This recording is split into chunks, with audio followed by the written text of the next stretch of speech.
Saya ingin sampaikan, saya bilang we respect United States, we have been good friends for many years. Memang kalau masing-masing proteksionis akan menjadi kemungkinan kontraksi, resesi dan sebagainya. Hanya ada satu keadaan unik di masalah Indonesia. Satu, populasi kita sangat besar. Dan sebagian besar populasi kita masih hidup di level yang cukup rendah, katakanlah. Ya. Jadi, we have a big market. Kita punya. Yang kedua, kita punya sumber alam yang luar biasa. Ya kan? Satu, pasar besar yang perlu untuk naik, ya, yang butuh segala macam barang, ya, produk dan jasa, dan kita punya sumber alamnya. Jadi dari segi alam, dari segi kondisi yang kita terima, sebenarnya bukan niat kita mau berinteraksi sama bangsa lain, tapi kondisinya kadang-kadang dia yang nggak mau kan. Kita tidak mau proteksi, kita ini terlalu membuka. Sebenarnya we are too nice, Mbak Uni. Kita terima ini Eropa ini agak, ya tapi saya baik terus sama mereka gitu. Tapi kita izinkan mereka jual Mercedes-Benz, izinkan mereka jual BMW, izinkan mereka jual apa produk mereka. Begitu kita mau jual kelapa sawit, mereka satu. Jepang, berapa puluh tahun Jepang di Indonesia, jual Toyota, Pajero, Lexus, Toshiba, Hitachi, ya. Kita mau jual pisang, dipersulit. Katanya kurang panjang lah, inilah itu, ya kan? Iya. Come on, kita punya pisang kan macam-macam, ada yang pendek, ada yang itu. Jadi saya bicara sama tokoh-tokoh Jepang, saya bicara tuh, kita tuh punya hak dong. Kita ingin sejahtera rakyat, saya ingin sejahtera seperti rakyat kamu, ya kan? Jadi kita tidak proteksionis, ya kan? Kadang-kadang sekarang kita mau melindungi, tapi ya oke lah. Tapi, nah, saya punya pandangan, raw material kita proses, kita punya market. And this market is growing. We are growing karena rakyat kita mulai dari dasar yang tidak terlalu tinggi, ya kan? Begitu dia ada kemampuan uang sedikit, pasti dia mau mikir anaknya sekolah. Habis itu anaknya sekolah, dia yang tadinya punya sepeda dia mau naik ke motor, yang punya motor dia bisa mau naik ke mobil kecil umpamanya dan sebagainya. Kita diperkirakan diramalkan 2030, ya kan?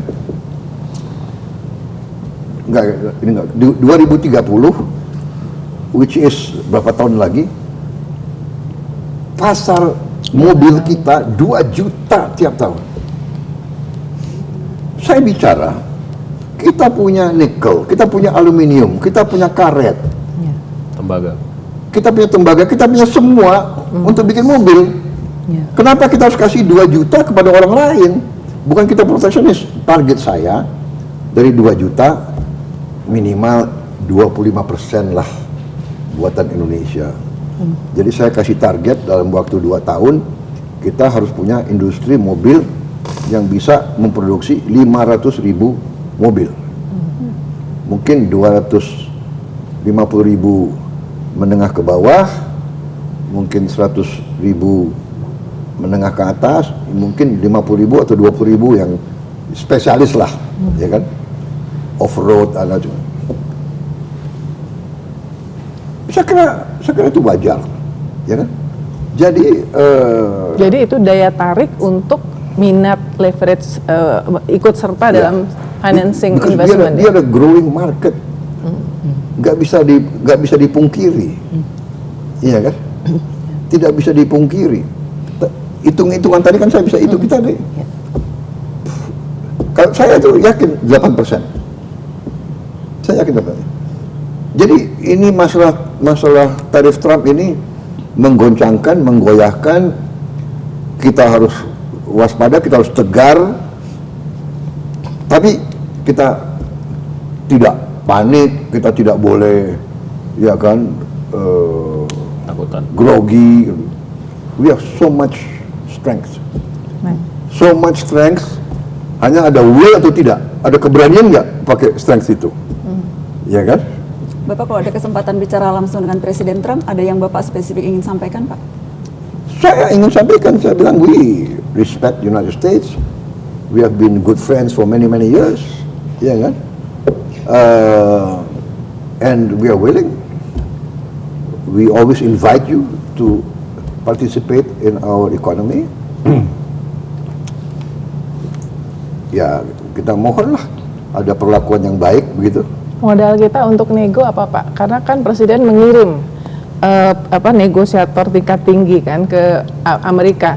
Yang paling dipersoalkan oleh pemerintahan Trump ada 3 kan, import license, TKDN, tingkat dalam negeri itu, tingkat komponen dalam negeri, sama devisa ekspor. Nah, apakah berarti di situ kita bisa menurunkan atau mengubah posisi devisa ekspor? Saya kira ya, bukan hasil devisa hasil DHESDA, hasil devisa ekspor. 3 hal itu yang paling dipersoalkan dari Indonesia. Tapi itu saya kira salah pengertian dari mereka. Pertama soal TKDN, saya akui kadang-kadang ada KL kita yang terlalu kaku, sudah saya perintahkan untuk kita longgarkan.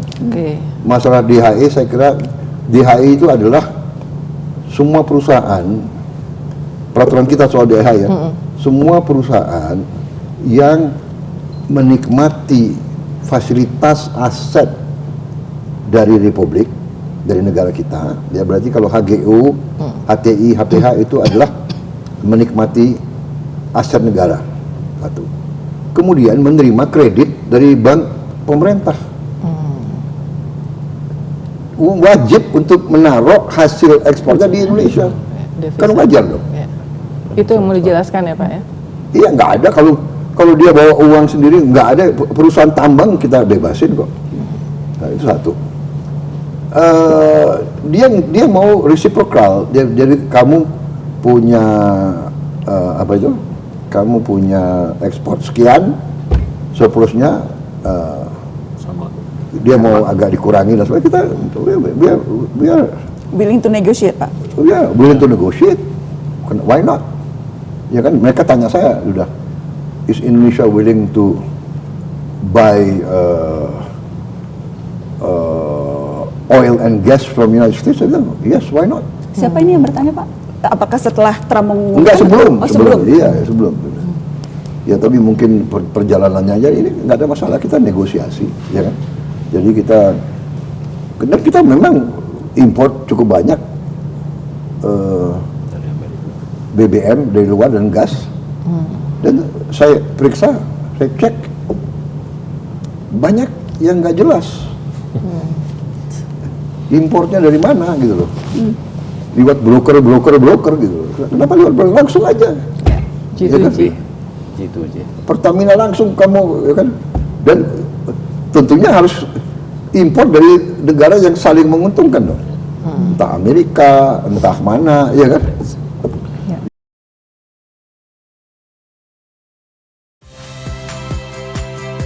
Saya Friska Clarissa. Saksikan program-program Kompas TV melalui siaran digital, pay TV, dan media streaming lainnya. Kompas TV, independen, terpercaya.